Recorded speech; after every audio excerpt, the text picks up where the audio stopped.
everybody, it's me, Book Remedy here, aka Gracie, and today I am doing the top 5 best things that make a good book. I think that's what the title is. Let's hope so. So, I recently wrote a blog. Actually, it went up today, or if you're watching this, however days ago. Yeah, so I wrote a blog post, and it's just about the 5 top things that make a good book to me. And I just want to share that with all of you. So, let's just bring up my blog post. The first thing that I wrote in my blog post was, a good book always has characters you like and characters you dislike. And I feel like that just keeps it very entertaining, because if you like everybody in the book, it kind of just makes it a little bit boring, and you can sort of predict things. So when you have a book that has both the antagonist and the protagonist, you kind of have somebody to root for, and if you are the kind of antagonist kind of gal or guy, then hey, that's good for you. For every single thing that I wrote, I also picked an example, and the example that I picked for a good story with an antagonist and a protagonist was obviously Harry Potter and all of the books, and I picked Harry Potter as the protagonist and Lord Voldemort as the antagonist, obviously. And you know what? As cruel as this may sound, I don't totally hate Voldemort, because he's a cool character. He is, for sure. And Harry Potter, obviously, because he's the shit, but you know what? I'm jealous of him. He had everything. The second one that I wrote was a book with a great plot twist, and obviously everybody likes this. You don't want to expect everything.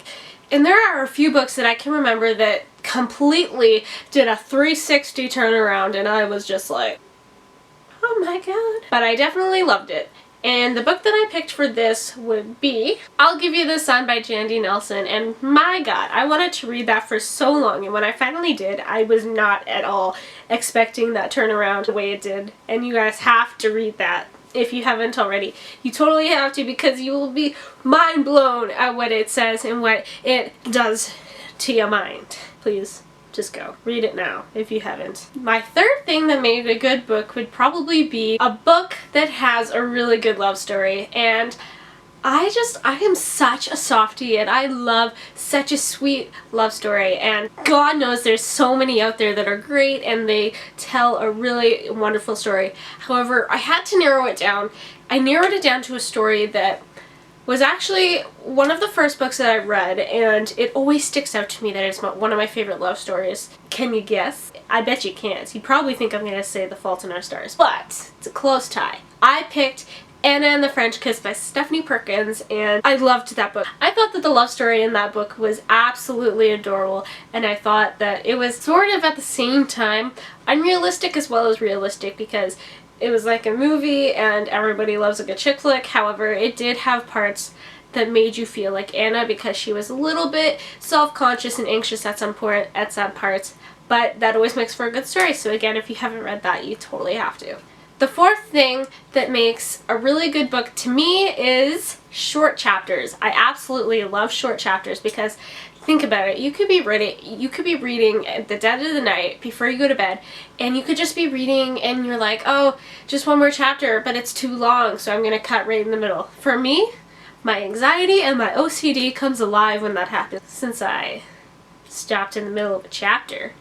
But that doesn't actually matter, because nobody cares about that. So really, it's just my OCD going cray-cray. However, short chapters are always better, and the book that I picked for this would be Eleanor Park by Rainbow Rowell.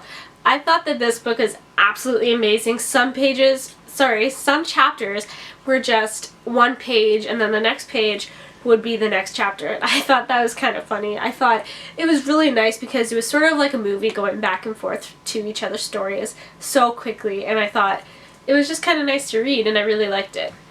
Fifth and final thing that makes a good book to me is a Disney retelling. And I know that that is a very popular thing right now, that authors are writing books in a different perspective with different characters. However, they are the same story as a Disney movie.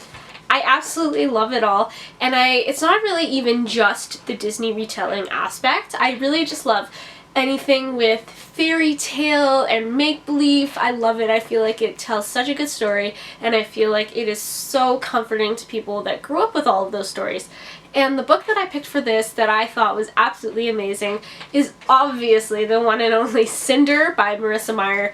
And I had just only read that book not too long ago, and I absolutely loved it. And I am such a diehard fan of Disney, and I absolutely loved it. I thought it was really cute, and I thought, actually it wasn't that cute at all. It was kind of sad. What am I talking about? I don't know. I'm rambling. I thought it was just really good because Marissa Meyer told the story fabulously, and she really did sort of a plot twist in that. And if you haven't read that either, you totally have to. I was actually debating picking this for my plot twist point, but I thought I'll give you this one was a little bit better than that. But the plot twist in this is just as good, and it is just as thrilling.